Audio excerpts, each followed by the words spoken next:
I'm going to talk to you about an event that happened to me on the 18th of April 2025. And I'm going to examine this using some of the 17 strategies of parental alienation, which is a model developed by Dr. Amy J.L. Baker and Richard Fine, and it was published in their book Beyond the High Road. I'm going to put links in the description for this below, but I'm using this as just a way of examining the events in my life. So on the 18th of April 2025, my ex was dropping my son off at my house. He must have been coming to spend the weekend with me. So she pulled up. I went to meet her at the front. I've got quite a lot of parking at the front of my house. I've also got a large hedge. It's out in the countryside, so there's no real parking on the road. She never uses the ample parking space. I think you could get three cars on there easy. But she never uses that. But she'll park on the road, the other side of the hedge. I can't see the car then. I think that's an example of a strategy she's using. So she came to drop my son off. She had his bags. I made a big fuss of my son because, just seeing him, that's the most important thing. Perfectly pleasant with my ex. And I asked her, where's my daughter? She said, oh, she's in the car. Now, I wouldn't have seen it because it's behind a hedge, strategically parked behind a hedge. So I made a big fuss of my son, and then I said, do you mind if I go and speak to my daughter? Go and just say hello, tell her I love her, tell her that I'm always thinking of her.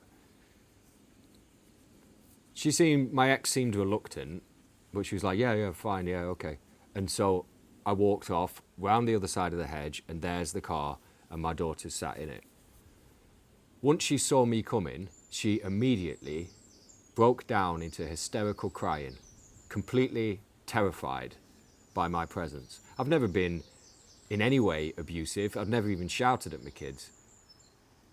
So there's no reason for that. I haven't given her any justification for feeling that way.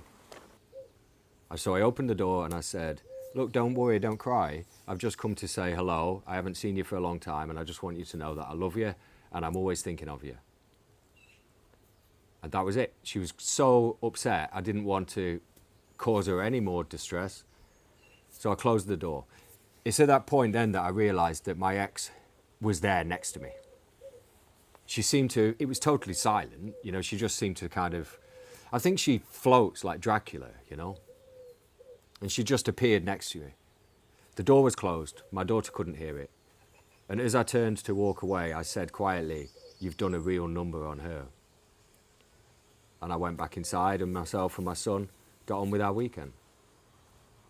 So using Amy Baker's 17 strategies of the alienating parent, I'm going to point out, well, it's all going to be in the link below anyway, so I would encourage anybody who's going through anything like this to look at that and reflect on what's happening in your life, like I am here with that event. Strategy number 1, bad-mouthing. I'd never, in my own behaviours, I had never given my daughter any reason to fear me. Not just fear me, just be totally terrified of me. That bad-mouthing will be creating this impression that the targeted parent is unavailable, unloving, dangerous. All just done very subtly for a long period of time until that brainwashing is done and is fully embedded in that child's psyche. Strategy number 2, limiting contact.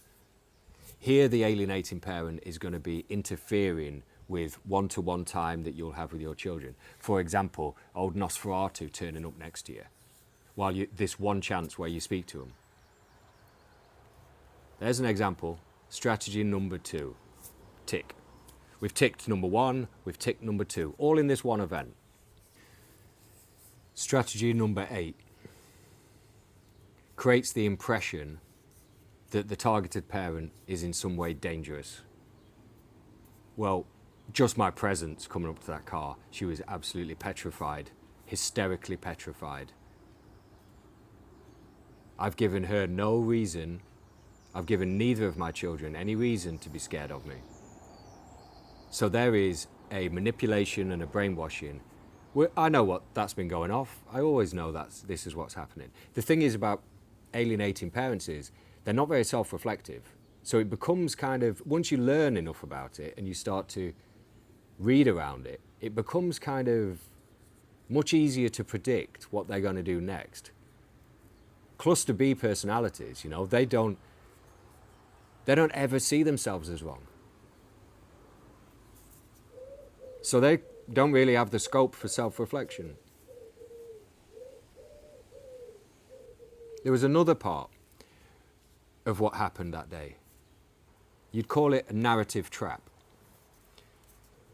The person who is doing the brainwashing, she'll know how my daughter's been made to feel. So when she says yes to my question, can I go and say hello to her? She knows what the likely outcome's going to be. She knows what the effect is going to be, that my daughter is going to be petrified of me and it isn't going to work well. Now she's gained another part of the narrative, which is, oh, she's so scared, she doesn't want to see him, this is what's happened. It's a setup. It's a narrative trap. I walked into it. Would I have done it any different? If I think about it and think, yeah, that's a narrative trap, would I have done it any different? No. I would still have gone to tell my daughter that I love her and I'm always thinking of her.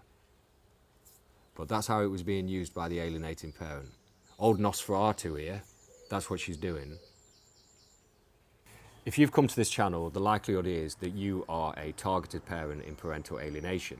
That's how you found it. So there's some other element of this, me telling you this story, and an element of this video that is important for you to understand. I've been pushing all the way through this, the 18th of April 2025. I've got exactly the date that it happened. I know exactly where it happened. I know who was there. I've got all of that. Every single thing that I say about my experience isn't just hearsay. There's no chance it's defamation. I've got receipts for everything that I say. I've had my business for a long time. I know what it's like to keep record of everything. And that's what I do in my personal life too. I keep a record of everything. In fact, the interaction on that day and on other days, they don't know this, but it's all recorded. I audio record everything for my own protection. It won't be permissible in court, but at least it's for my own protection. Keep all records of everything, every interaction that you have with the alienating parent. So to close this, read Dr. Amy Baker's 17 Strategies of Parental Alienation. Link in the description, like I said. I would encourage you to always keep records of everything. If you're a targeted parent going through parental alienation, you need those records. If you haven't already, and this is of value to you, please subscribe. Comment. I'd love to hear what you think. Anything that's happened to you that is similar to this. And most of all, protect your peace, look after yourself, and I'll see you really soon. All the best.